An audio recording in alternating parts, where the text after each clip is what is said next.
Enforcement directorate ED ने भारत के 10 जगहों पर रेड किया, जिनमें 6 स्थान बंगाल में थी और 4 स्थान वो दिल्ली में स्थित थी। और मुख्यतः अनूप माझी नामक व्यक्ति जो कि इस कोल स्कैम में इन्वॉल्व है, उनके प्रेमाइसेस, उनके ऑफिस इत्यादि में रेड हुआ।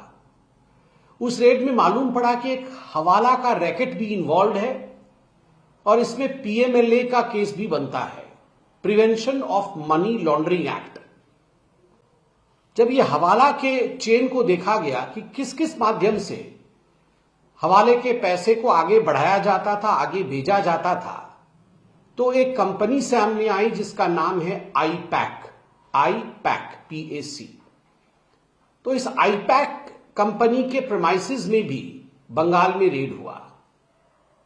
रेड जब चल रहा था उस समय उच्च पुलिस अधिकारी आए और उन्होंने आके ईडी के ऑफिसर्स से अपना वेरिफिकेशन मांगा, अपना आईडी मांगा, जो कि स्वाभाविक है कि ऑथेंटिक रेड हो रहा है कि नहीं हो रहा है, ये जानने के लिए होता है। ईडी के अधिकारियों ने, जो हमने मीडिया में देखा कि उन्होंने अपने आइडेंटिफिकेशन कार्ड इत्यादि सब दिखाया, जो ऑथेंटिक डॉक्यूमेंट्स थे रेड्स को परटेनिंग, कि रेड करने के लिए उनके पास डॉक्यूमेंट्स है, वह भी दिखाया। और उसके बाद पीसफुली रेड चल रहा था कि अचानक ममता बनर्जी बंगाल पुलिस के साथ वहां पहुंच गई आईपैक के ऑफिस में, और खुद सबको धक्का देते हुए आईपैक के ऑफिस के प्रांगण के अंदर जहां रेड चल रहा था वहां वो स्वयं घुसी और उसके बाद वहां से फिजिकल डॉक्यूमेंट्स, कागज इत्यादि, इलेक्ट्रॉनिक एविडेंस जैसे पेन ड्राइव, लैपटॉप इत्यादि और भी कई तरह के एविडेंसेस को उन्होंने अपने साथ ले लिया।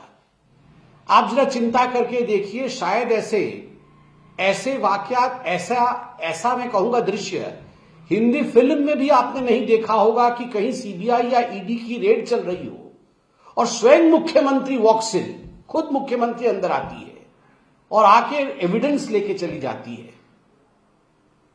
प्रतीक जैन नामक व्यक्ति, जिसको आईपैक का सारा आइडिया है, जो आईपैक चलाता है, आईपैक के प्रीमाइसेस में रेड होता है और आईपैक के प्रतीक जैन जी के घर में रेड होता है, और दोनों ही जगह ममता बनर्जी व्यवधान करती है, इलेक्ट्रॉनिक और फिजिकल एविडेंस चुराती है और वहां से ले जाती है।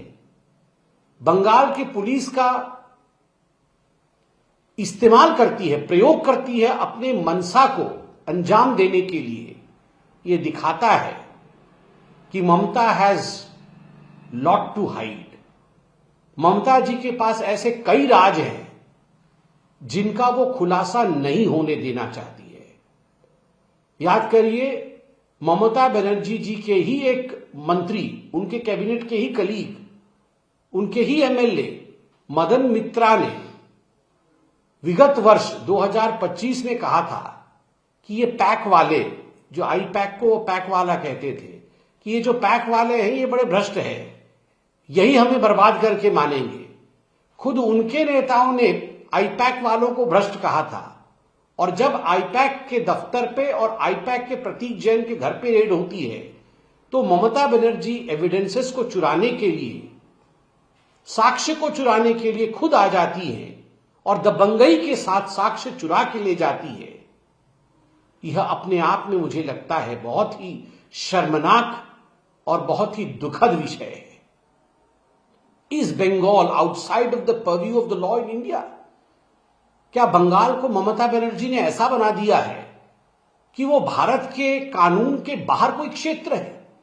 जहां ममता बनर्जी कहती है घुसपैठियों के विरोध में कोई कानून नहीं लागू होना चाहिए, जहां ममता जी कहती है एसआईआर लागू नहीं होना चाहिए, जहां ममता जी कहती है कि मैं बीएसएफ को बॉर्डर फेंसिंग के लिए जमीन नहीं दूंगी, जहां ममता जी कहती है ईडी का रेड नहीं होना चाहिए, और ईडी का रेड होता है तो स्वयं ममता बनर्जी ईडी के ऑफिसर्स को धमकाने के लिए वहां पहुंच जाती है। Is Bengal cut off from India? क्या बंगाल को भारत से काटने की कोशिश ममता बनर्जी कर रही है? यह सवाल बहुत जायज है और आज प्रत्येक बंगाली को प्रत्येक हिंदुस्तानी को यह सोचना चाहिए कि आखिरकार ये जो माफिया राज चल रहा है, ये जो दबंगई का राज चल रहा है बंगाल के अंदर, जहां भ्रष्टाचार को बचाने के लिए स्वयं मुख्यमंत्री उतर के आ रही है, ये कब तक चलेगा?